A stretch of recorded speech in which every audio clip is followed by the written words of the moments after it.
기도하고 공부 시작하겠습니다.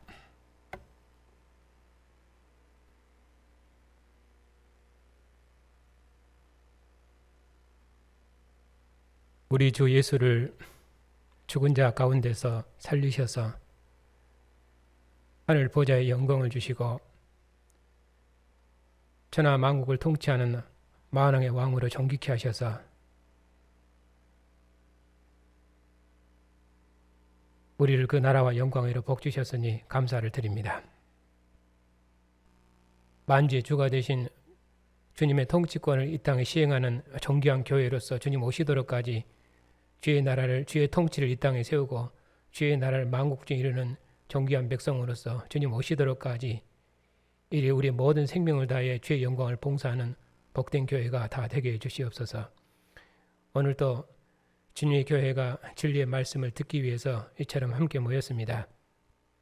주님의 백성들이 여기저기 흩어져서 진리의 말씀을 들을지라도 교회가 그리스도 예수 안에서 한 생명의 공동체를 기억하고 주님 오시도록까지 이 마지막 역사에 한 마음으로 한 뜻을 합하여 주의 뜻을 이루는 복된 교회가 다 되게 해주시옵소서. 예수님의 이름으로 감사하며 기도하옵나이다. 아멘.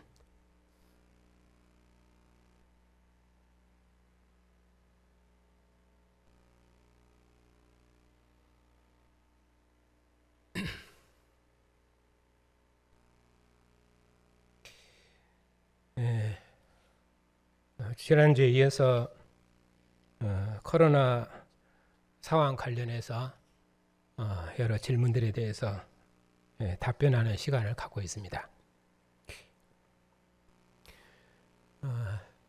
코로나 상황에서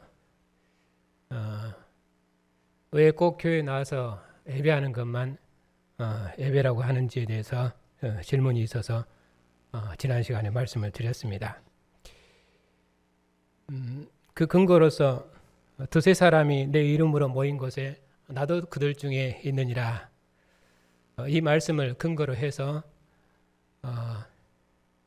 지금 교회에서 거리 두기를 하면서 예배하는 것처럼 각 가정에서 예배를 드리고 애찬하는 것이 더 안전하게 예배할 수 있는 거 아니냐, 이제 이렇게 말씀을 하셨습니다.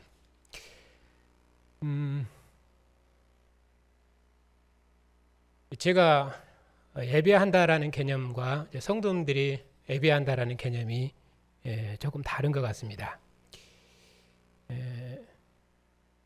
코로나 상황에서 교회가 예배해야 된다 하는 말은, 제가 말하는 예배는 공적인 예배, 교회가 모여서 함께 예배하는 공적인 예배를 말합니다. 집에서 예배해도 되지 않냐 했을 때 그 집에서 하는 예배는 교회가 모이는 공적 예배가 아니라 그냥 가정 예배입니다. 교회가 회로 함께 모여서 예배할 수 없을 때는 교회는 흩어지는 것입니다. 그러면은 각 가장을 중심으로 해서 교회가 여기저기 흩어지는 것이죠. 그렇게 해서 가장을 중심으로 해서 거기서 하나님을 예배하고 또 하나님의 말씀을 듣고 또 하나님을 기뻐하는 생명의 공동체가 있는 것입니다. 그러니까 꼭 교회에 나와서 예배하는 것만 예배라고 하시는지요 했을 때,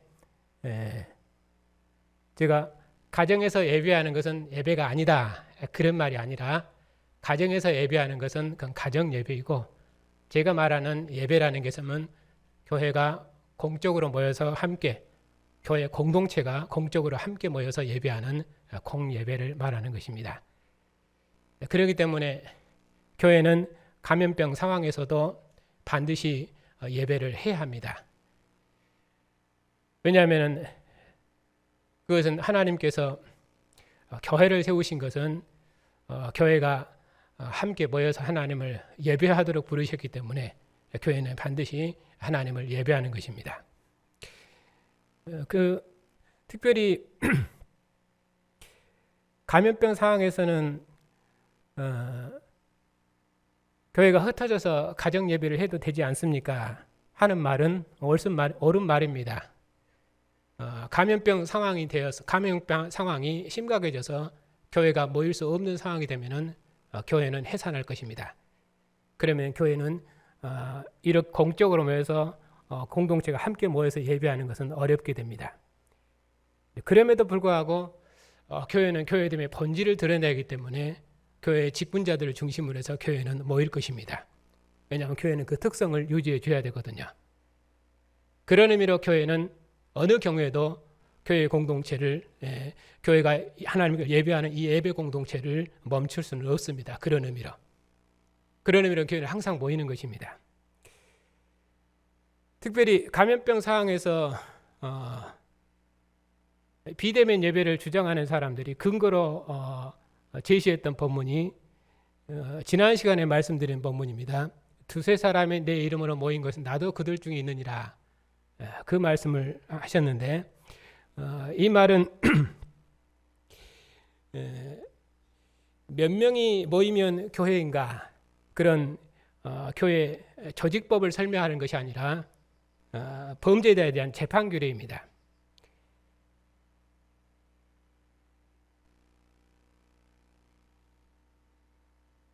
두세 사람이 모이면 했을 때 범죄에 대한 재판 규례이기 때문에 두세 사람 하면은 그것은 증인수입니다.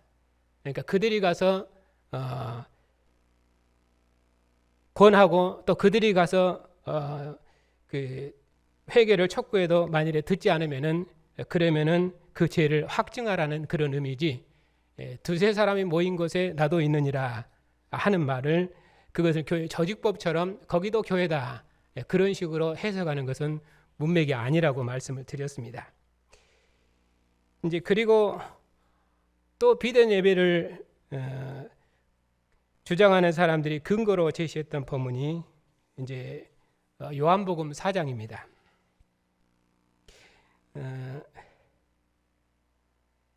그 전에 하나 더 말씀드리고자 하는 것은 하나님께서 가정에서 드리는 예배도 예배로 다 받으실 텐데 왜 목사님은 꼭 교회에 나와서 예배를 드려야 한다고 그렇게 말씀하시는지 맞습니다. 가정에서 드리는 예배도 하나님이 받으십니다. 제가 가정에서 드리는 예배를 하나님이 받지 않는다고 말한 적이 없습니다. 그리고 그것은 절대 있을 수 없는 일입니다. 각 가정에서 언약의 부모를 중심으로 해서 식구들이 모여서 함께 예배하는데 그 예배를 하나님이 받지 않으실 수가 없습니다. 당연히 받으시죠. 그러나 그것은 가정 예배입니다. 제가 말하는 것은 공적인 공예배를 지금 말하는 것입니다.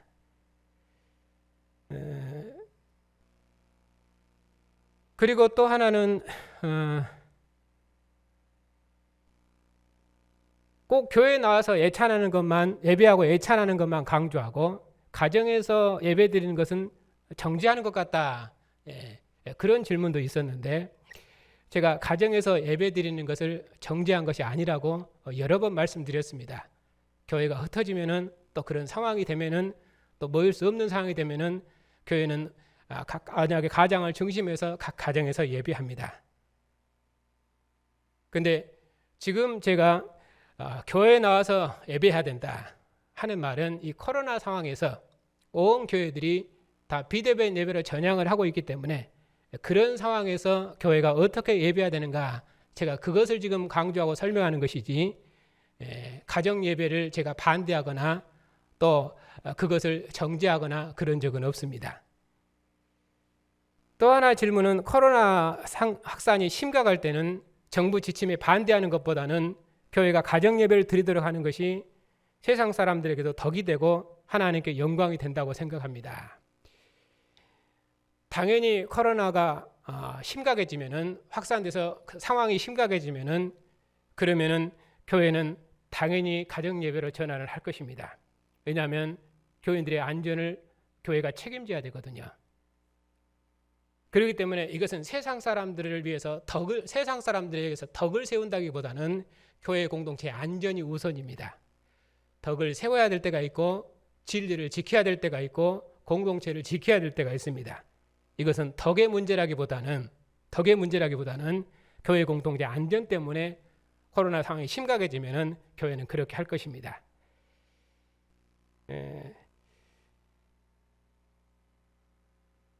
오늘 지금 하려고 하는 것은 요한복음 4장인데요.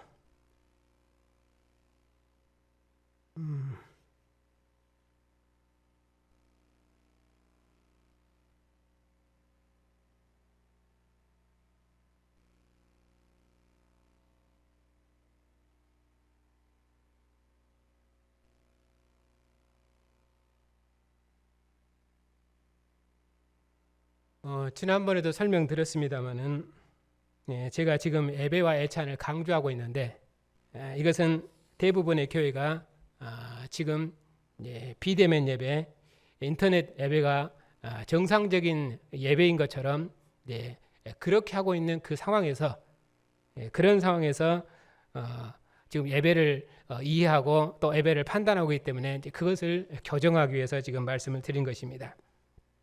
이런 상황에서 성경에서 말씀하시는 예배의 개념이 무엇인지 그것을 올바르게 가르쳐서 교회가 하나님을 바로 예배할 수 있도록 하는 것이 지금 이 공부를 하는 목적입니다.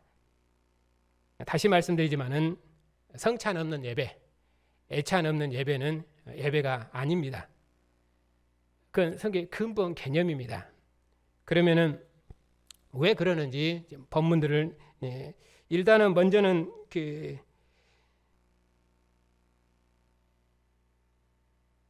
이 개념은 뒤에 설명을 하고 일단은 이 본문을 지금 먼저 해석하도록 그렇게 하겠습니다. 일단은 교회 나와서 예배한다 하는 말은 성경 개념은 일단 대면 예배를 전제하는 것이고 대면 예배를 한다 하는 것이 교회 나와서 예배한다는 그런 의미입니다. 구약과 같은 성전을 말하는 것이 아닙니다. 우리는 예배를 드리기 위해서 예배당을 지었고 그리고 예배를 드리기 위해서 지금 여기 교회에 함께 모인 것입니다. 물론 우리 교회처럼 이렇게 환경이 좋은 환경에서 예배하는 교회가 없지요. 그러니까 물론 상황 판단이겠습니다만은 어떻든 제가 봤을 때는 이런 상황에서 예배를 할 수 없다 하는 것은 그건 도저히 납득이 안 갑니다. 왜냐하면 세상에 있는 모든 단체들이 다 일상적인 생활을 하고 그리고 다 정상적인 생활을 다 하고 있습니다. 그냥 유독 교회만 정부가 집합 금지를 내리고 그리고 식사를 못하게 하고 이런 상황이거든요. 그러니까 이건 정상적인 행정명령이 아닙니다. 지금 교회로 모인다는 말이 구약의 성전과 같은 건물을 의미하는 것이 아니다. 그 말씀을 드리고 있는 것입니다. 교회 나와서 예배를 드린다 하는 것은 하나님을 대면하는 가운데 예배한다. 그런 개념입니다. 자, 예배 개념을 더 명확하게 설명하기 위해서 요한복음 4장에 있는 말씀을 보겠습니다.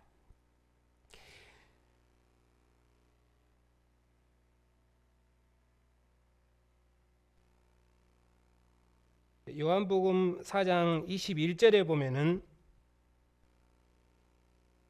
예수께서 이르시되 여자여 내 말을 믿으라. 이 산에서도 말고 예루살렘에서도 말고 너희가 아버지께 예배할 때가 이르리라. 너희는 알지 못하는 것을 예배하고 우리는 아는 것을 예배하노니 이는 구원이 유대인에게서 남이라. 아버지께 참되게 예배하는 자들은 영과 진리로 예배할 때가 오나니 곧 이때라. 아버지께서는 자기에게 이렇게 예배하는 자들을 찾으시느니라. 이것이 비대면 예배를 주장하는 사람들의 근거 본문입니다.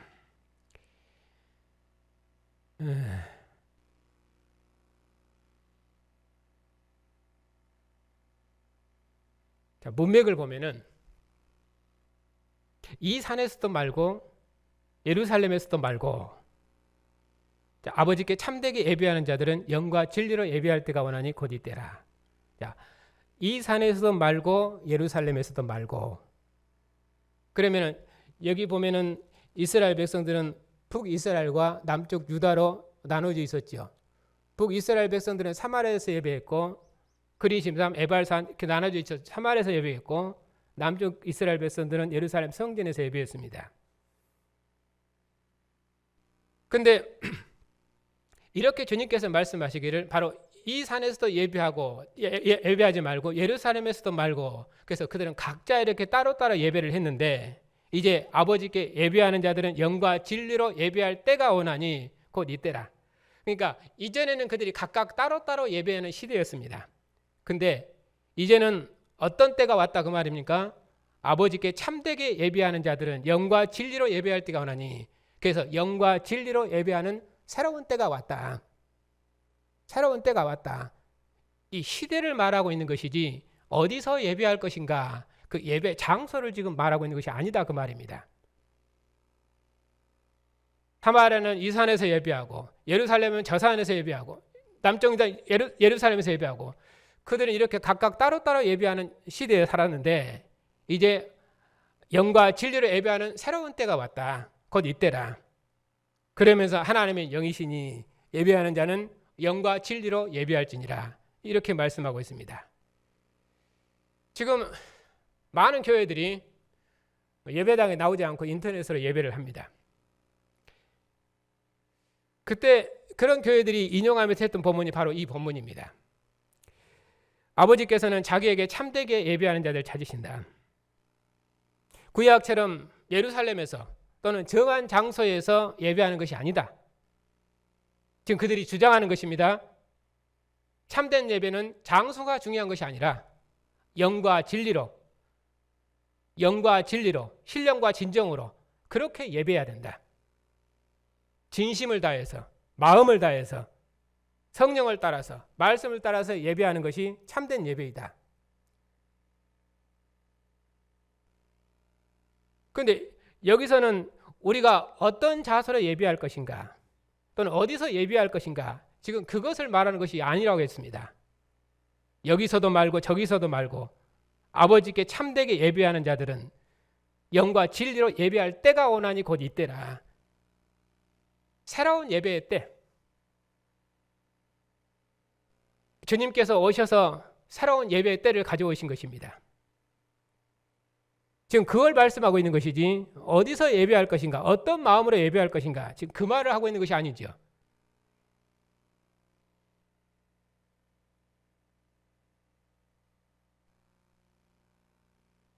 그 앞에 본문을 보면은 예수님과 그 사마리아 여인과의 대화의 내용을 보면은 24절입니다. 하나님은 영이시니 예배하는 자는 영과 진리로 예배할지니라.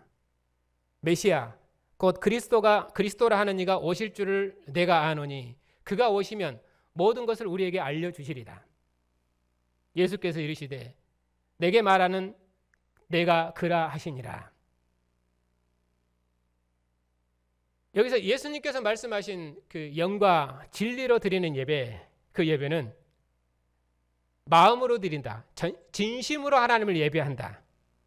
어디서 예배하는 것이 중요한 것이 아니라 마음을 다해서, 전심을 다해서, 진심을 다해서 예배하는 것이 중요하다. 그런 예배를 말하는 것이 아니라 여기서 메시아 시대 예배를 말하고 있죠.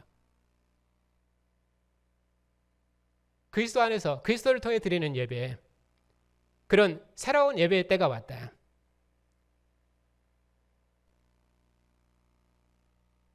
요한복음은 예수 그리스도를 진리라고 말합니다.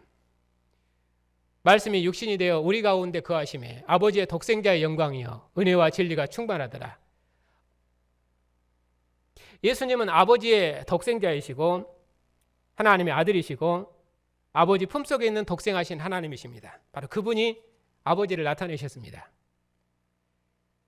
이스라엘에게는 휘장으로 가려 계셨지만 우리에게는 아들을 보내심으로 아들의 얼굴에서 하나님을 대면할 수 있도록 가림이 없이 하나님 우리 중에 오셨습니다. 부활한 주님께서 영광을 얻으시고 제자들에게 찾아오셔서 성령을 호흡하셨습니다. 부활을 이긴 생명의 영. 요한복음은 아버지 품 안에 있는, 아버지 거처로 올라가신 아버지 품 안에 있는 생명의 영으로 교회를 새로운 피조물로 지으셨습니다. 바로 이분을 믿으면은 하나님의 아들처럼 아버지를 압니다.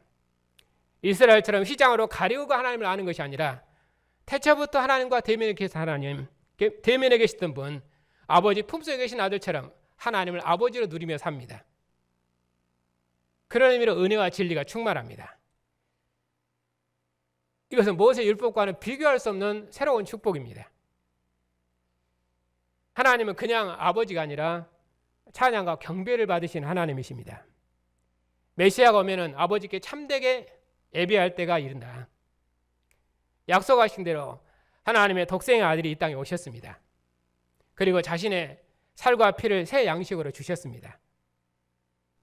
우리는 예수님의 이 살과 피를 하늘의 양식으로 먹고 마시는 새로운 피조물입니다.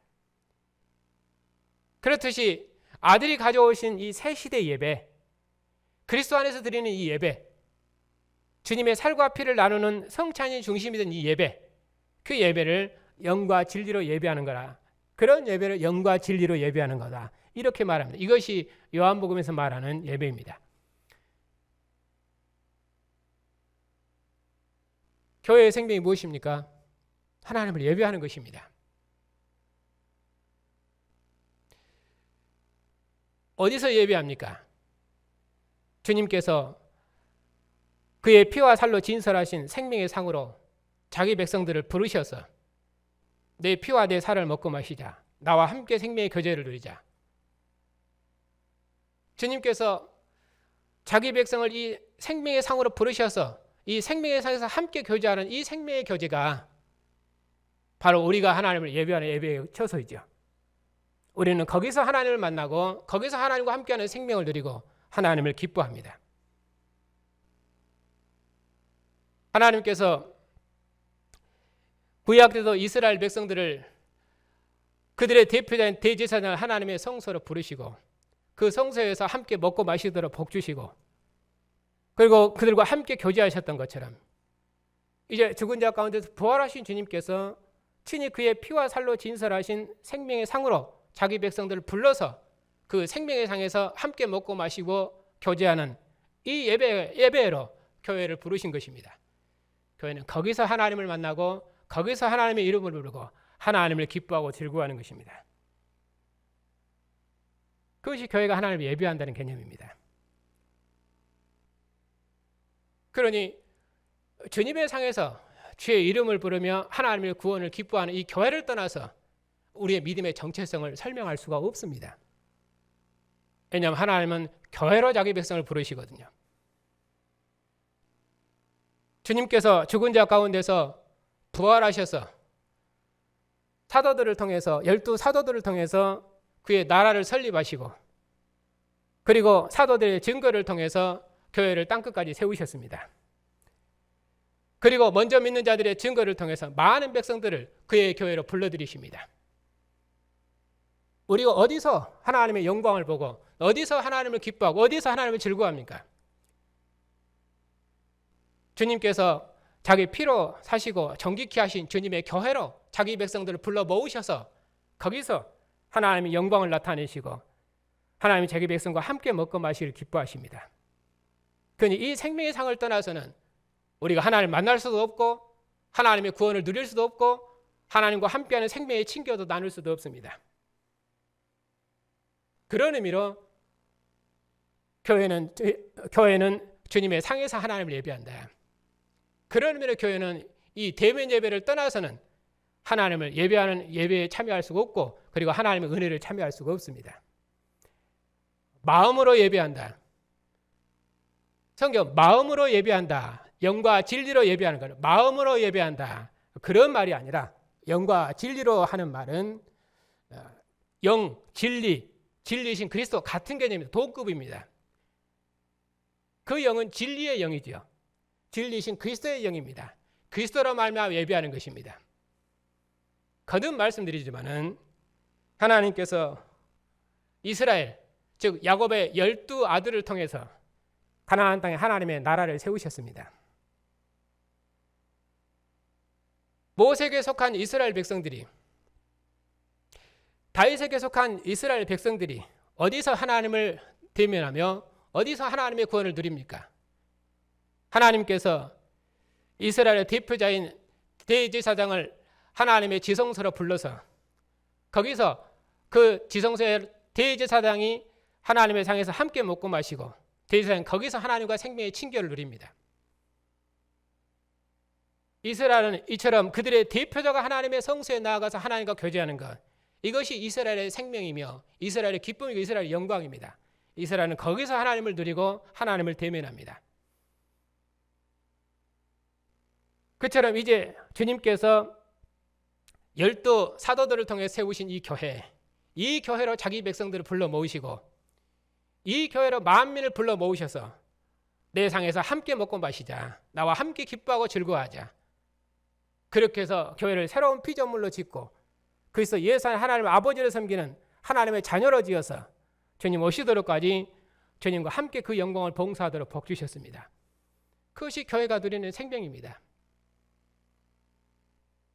모세의 백성들이 그들이 마음으로 하나님을 섬기는가? 맞습니다. 그들이 마음으로 하나님을 섬기는 것이 맞습니다. 그러나 그들이 모세 율법을 따라서 하나님을 섬기지 않으면 그들은 마음으로 하나님을 섬기는 것이 아닙니다. 나는 마음으로 하나님을 섬기기 때문에 성전에 나가지 않아도 되겠다. 나는 율법을 지키지 않아도 된다. 나는 할례를 받지 않아도 된다. 왜? 그러니까 마음으로 하나님을 섬기니까. 그 마음은 진실한 것이나 그러나 역사입니다.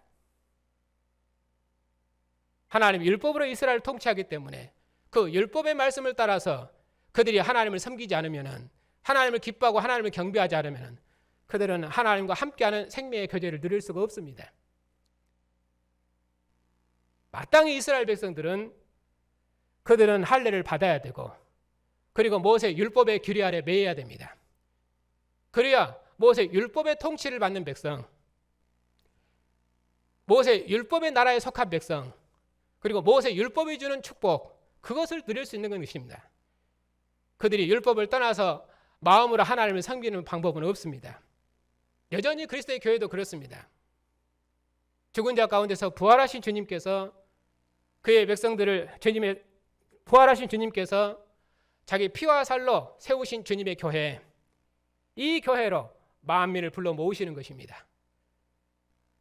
그렇게 해서 이 생명의 상으로 불러 모으신 백성들과 함께 생명의 친교를 나누는 것, 이것이 하나님께서 원하시는 것입니다. 구원이 무엇입니까?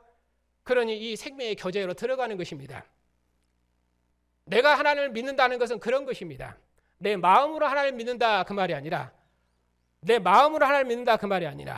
주님께서 사도들을 통해서 설립하신 주님의 교회로 들어가는 것, 그것이 구원입니다. 예수를 믿는 것이 무엇이냐? 예수를 믿는다는 것이 무엇이냐? 그것은 사도들을 통해서 설립하신 주님의 교회로 들어가는 것입니다. 이스라엘 백성들이 할례를 통해서 모세에게 속한 백성, 율법에 속한 백성이 되는 것처럼 그리스도의 교회는 세례를 받음으로 주님의 교회에 입적하는 것입니다. 그것이 지금 역사에 나타난 주님의 교회, 주님의 나라 백성으로 입적되는 것이고 그것이 주님의 나라 백성으로 새롭게 구원을 받는 것입니다. 그것을 떠나서는 성경 구원을 말하지 않습니다. 그거는 마음으로 믿는다 그 말이 아니라 역사에 동행하는 것이고 역사에 참여하는 것입니다. 그 역사를 누리는 것이고 역사와 함께 사는 것입니다. 그걸 떠나서는 구원이 없습니다. 성경은 그런 구원을 말하지 않습니다. 그러니까 마음으로 내가 하나님을 믿는다. 나도 집에서도 하나님을 예배한다. 물론 집에서도 하나님을 예배할 수 있습니다. 성경이 말하는 것은 자기 백성을 하나님의 상으로 부르셔서 나와 함께 기뻐하고 즐거워하자. 하나님 거기 함께 하시고 거기서 자기 백성을 부르시며 거기서 하나님을 예배하는 것입니다. 지금 공예배를 말하는 것입니다. 각 가정에서 드리는 개인 예배를 말하는 것이 아니라 개인 예배, 성경이 말하는 예배를 지금 말하는 것입니다. 성경이 말하는 예배는 그 공예배를 지금 말하는 것입니다. 그렇기 때문에 마음으로 예배도 된다 하는 비대면 예배는 성경이 말하는 예배가 아닙니다. 그건 절대 있을 수 없는 일입니다. 그걸 받아들이면 교회는 무교회주의로 들어가는 것입니다. 그러면 교회는 모일 필요가 없습니다. 두세 사람이 모이면 교회를 이루는가? 그것이 아니라 주님께서 사도들을 통해 세우신 교회, 정치적으로는 노예입니다. 노예가 그리스도의 말씀으로 목사를 양성해서 목사를 세우고 그리고 목사가 증거한 말씀으로 복음을 전파하고 그 복음의 말씀을 듣는 자들이 교회로 들어오는 것입니다. 우리 개인이 믿어서 교회를 이루는 것이 아니라 사도들의 회, 곧 노회, 정치적으로는 그 노회, 곧 교회가 하나님의 나라고 하나님이 친히 함께 하시는 통치하시는 하나님의 나라입니다. 그러니 교회를 떠나서는 구원이 없고 교회를 떠나서는 하나님을 대면하는 길이 없고 교회를 떠나서는 하나님과 만나는 길이 없습니다. 그러니 주님의 상에서 주님의 이름을 부르고 주님을 대면하는 이 생명의 공동체가 하나님이 함께 하시고 하나님이 자기 백성을 만나시고 부르시는 생명의 처소입니다. 그러니 대면 예배 외에는 그 어떤 예배도 성경이 말하는 예배가 아닙니다.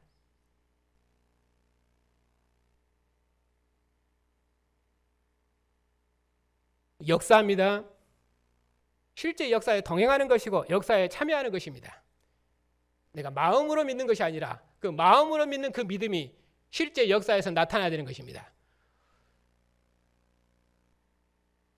이스라엘 백성들의 출생의 기원일이 어디입니까? 6월절이죠.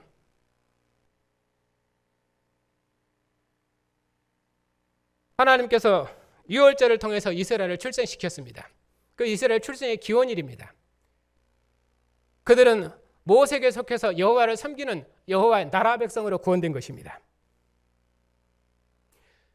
주님께서 그리스도께 속한 새로운 나라 백성을 출생시킬 때 왜 6월절 예식을 가지고 옵니까? 그것은 6월절의 특징 때문에 그렇습니다. 6월절이 주는 사상적인 배경이 있어요. 이스라엘의 출생의 기원일입니다. 그들이 바로에게 속한 백성을 이제는 모세에게 속해서 여호와를 섬기는 여호와의 나라 백성으로 출생한 새로운 날입니다. 그들은 어린 양에 참여한 백성으로 구원을 받았죠. 왜냐하면 그 어린 양의 죽음을 통해서 그 어린 양의 피에 참여함을 통해서 그들이 여호와께 속한 여호와의 백성으로 새롭게 구원됐기 때문입니다. 어린 양의 피가 아니면 어린 양의 죽음이 아니면 그들은 다 죽어야 했습니다. 그런데 어린 양의 피, 어린 양의 죽음 때문에 그들의 장자가 살았습니다. 그러니 그때부터 이스라엘 장자는 내 것이라 하는 말이 그런 의미입니다. 그들은 여호와께 드려진 백성입니다. 그것이 바로에게서 구원돼서 여호와를 섬기는 여호와의 나라 백성으로 구원된 이스라엘의 정체성입니다. 그날이 6월절입니다. 그래서 예수님께서 그 6월절을 가지고 와서 그리스도의 백성들을 새롭게 짓는 것입니다. 이전에는 모세에게 속해서 여호와를 섬기는 여호와의 백성이었다면 이제는 그리스도께 속해서 하나님을 섬기는 하나님 나라 백성으로 교회를 새롭게 짓고 있는 것입니다. 12 사도들을 통해서 이전에 야곱의 12 아들을 통해서 세우셨던 것처럼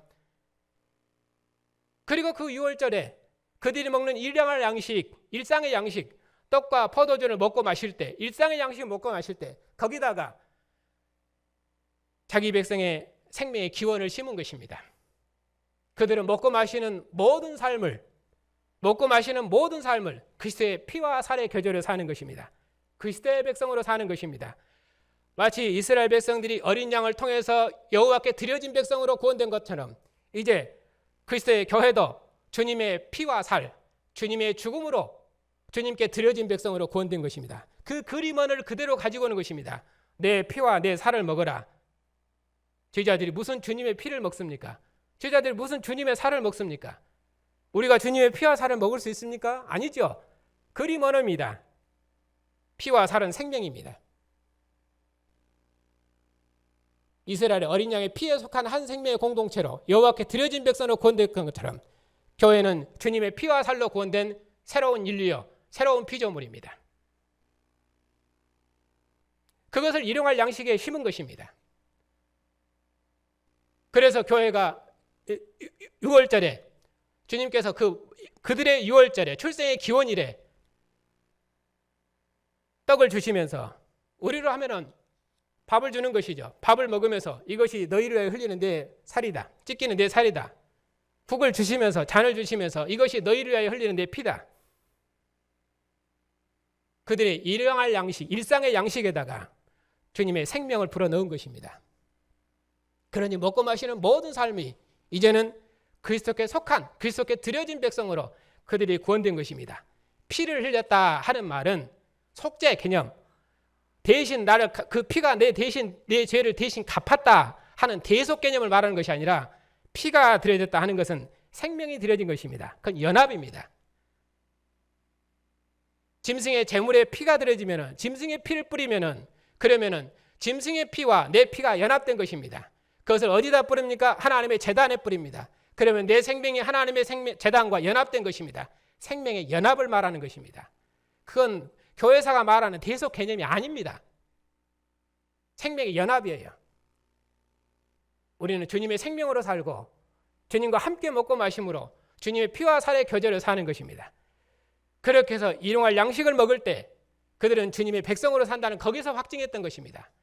교회도 주님의 상에 모입니다. 교회사가 이 상에 모인다는 성찬 개념을 의식화시켜놨어요. 그래서 이 떡과 잔으로 생명의 교제를 좁혀놓은 것입니다. 그건 일용할 양식이고 일상의 양식입니다. 만찬입니다.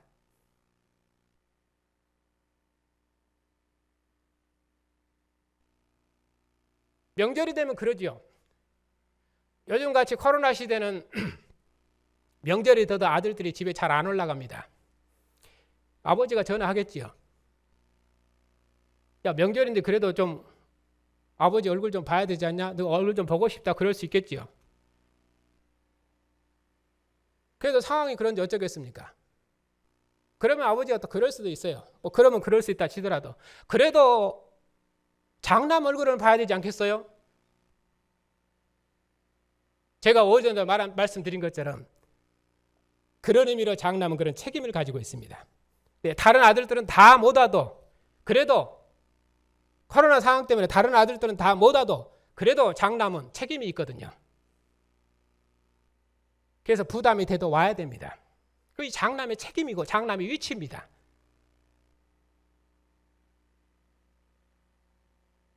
제가 그랬다고 했지 않습니까?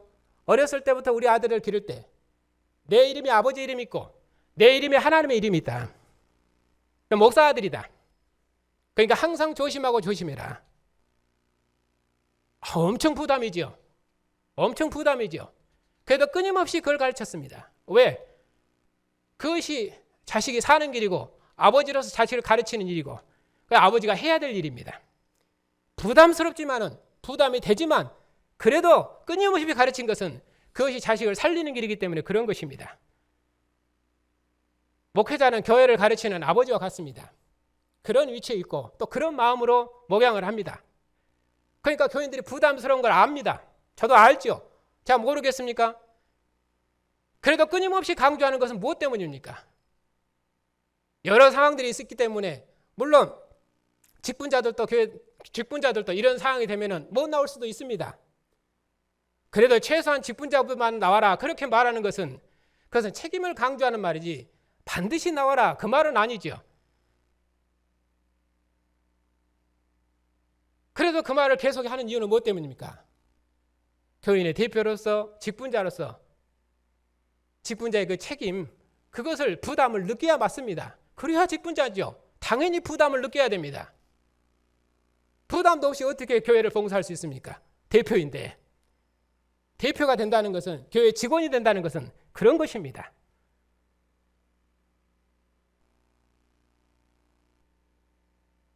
그러니까 자식이 명절에 오면은 그래도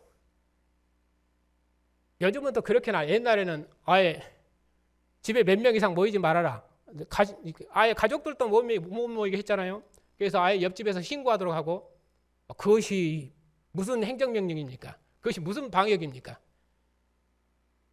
그래도 아버지가 원하는 것은 무엇입니까? 그래도 밥이라도 먹고 가라. 왜냐하면 다 일찍 가려고 그러니까 그래도 밥이라도 먹고 가라. 그것이 아버지 마음이죠.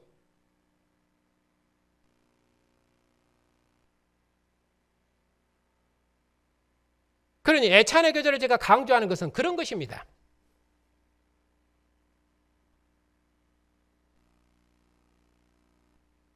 왜냐 아버지와 한 상에 모였으면 아버지 얼굴을 대면으로 알았으면 아버지와 함께 생명의 교제를 나누는 것이 그것이 목적 아닙니까? 결국 그러려고 오는 것이죠. 아버지도 원하는 것이 그거잖아요. 그래도 밥이라도 먹고 가라.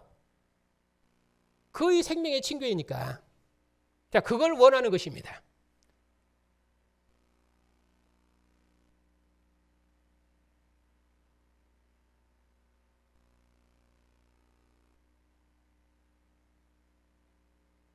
대변 예배와 애찬의 교제가 무엇인가를 지금 거듭 말씀드리고 있습니다. 먹고 마시는 일용할 양식, 거기에다가 우리 믿음과 우리 생명을 인쳤습니다. 주님의 상에서 함께 먹고 마시고 생명의 친교를 나누는 것, 그것이 교회 공동체가 함께 모인다는 개념입니다. 당연히 모이면 위험하지요. 맞습니다. 그건 사실입니다. 여러 사람이 모이면 위험하죠. 사실입니다. 감염 위험성도 높아집니다. 사실입니다.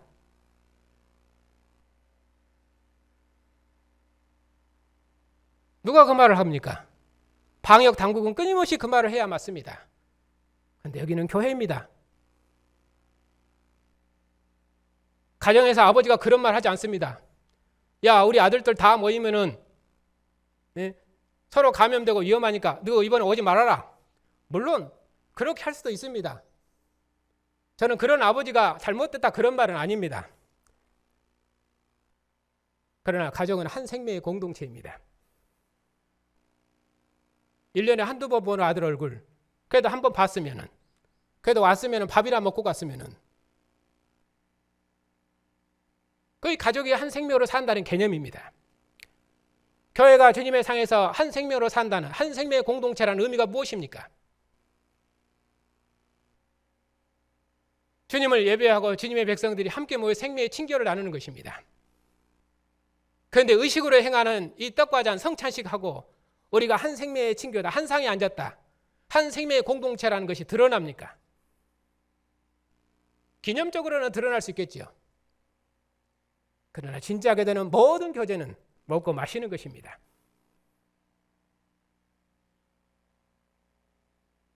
그건 창조 질서가 그럽니다.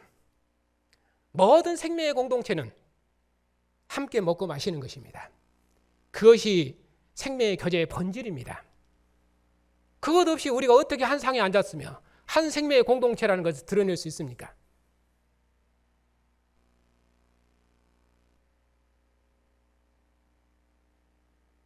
지금 우리가 성찬식에서 이 떡과 포도들을 먹고 마시는 것은 그런 생명으로 살겠다, 그런 생명으로 교회가 모여야 되겠다, 이 상으로 교회를 부르신 것이에요. 이 생명의 상으로. 그 생명의 상을 떠나서 우리가 하나님과 한 몸, 한 생명의 공동체, 우리가 하나님을 사랑하고 한 피와 한 살로 하나님을 기뻐하고 즐거워할 뿐만 아니라 또 그런 공동체가 하나 된 공동체라는 것을 어디서 드러내겠습니까? 주님의 상에서 주님의 피와 살의 교제에 함께 참여함으로 그걸 드러내는 것입니다. 그러니 우리의 믿음은 주님의 상에 앉음으로 우리의 믿음이 확증되고 드러나는 것입니다. 그 외에는 방법이 없습니다. 교회입니다. 주님께서 사도들을 통해 설립하신 이 교회, 하나님께서 목사의 가르침을 통해서 교회를 가르치고 그리고 교회를 진리의 터 위에 견고히 세우고 그리고 그리스도의 장성한 분량이 충만한 데까지 자라가도록 교회를 이렇게 세울 것입니다. 그런 교회입니다. 마음으로 예수를 믿는 게 아닙니다. 그런 나라는 성경에 없습니다. 역사적인 나라입니다. 교회가 하나님 나라입니다. 여기 주님의 상에 앉아있는 생명의 공동체, 주님의 상으로 자기 백성을 부르신 이 주님의 공동체, 이 공동체가 주님의 나라입니다. 그 백성들이 흩어져서 각자 주어진 자리에서 그 직무를 다하는 것입니다. 하나님의 백성으로서. 죽은 자 가운데서 부활하신 예수에는 하늘에 주가 없다.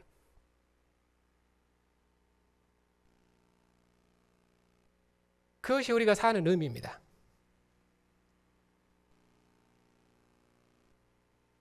그러니까 주님의 살과 피를 나누는 이 성찬이 중심이 된 예배, 이 생명의 친교, 애찬이 중심이 된 예배, 그의 성경에 말하는 예배입니다.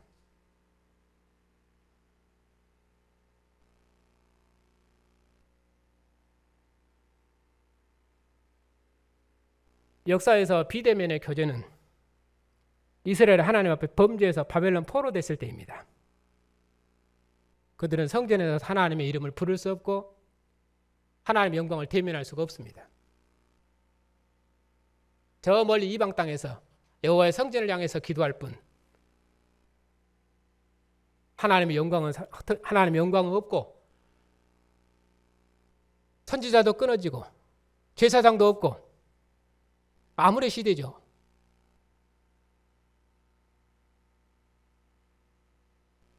그런 비대면의 교제를 지금 이 광명한 시대에 가져온다는 것은 있을 수 없는 일입니다. 그러니 이 코로나 시대는 참으로 교회를 시험하는 시대입니다.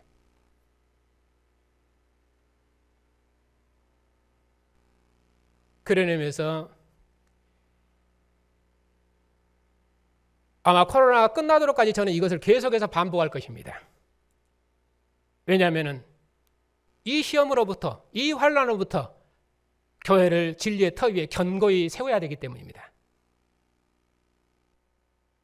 그것이 목사로서 교회를 사랑하는 사랑의 방법입니다.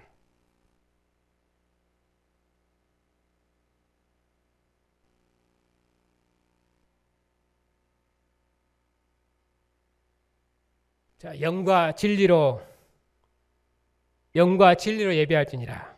그 영과 진리는 마음으로, 진심으로 그런 말이 아니라 영, 진리 같은 말입니다. 진리의 영. 하나님은 항상 영으로 일하십니다. 구약에서도 모세에게 임한 영을 70인에게 주고 하나님이 그의 영을 보내셔서 만물을 창조하시고 하나님 직접 일하시는 법이 없습니다. 항상 자기 종을 통해서 일하셔요. 그의 영을 보내서 일하십니다. 하나님이 마지막 시대에 또 영을 보내셨습니다. 그 영은 어떤 영입니까? 모세 시대는 모세에게 임한 영, 이제 그리스도 시대는 그리스도께 임한 영, 그리스도의 영, 진리이신 그리스도의 영, 그리스도를 보내신 것입니다. 그런 의미로 영과 진리는 같은 개념입니다. 진리이신 영, 하나님의 이 진리의 영, 그의 종을 보내셔서 진리이신 그리스도, 이제 이번은 그 구약처럼 종이 아니죠, 아들이죠. 그의 대리자인데 영은 항상 대리자입니다. 그래서 진리의 영이신 그리스도, 그분의 이름으로 예배하는 새로운 구원의 때가 왔다. 메시아 시대가 왔다. 그렇게 말하는 것입니다. 마음으로 예배한다. 그런 말이 아닙니다.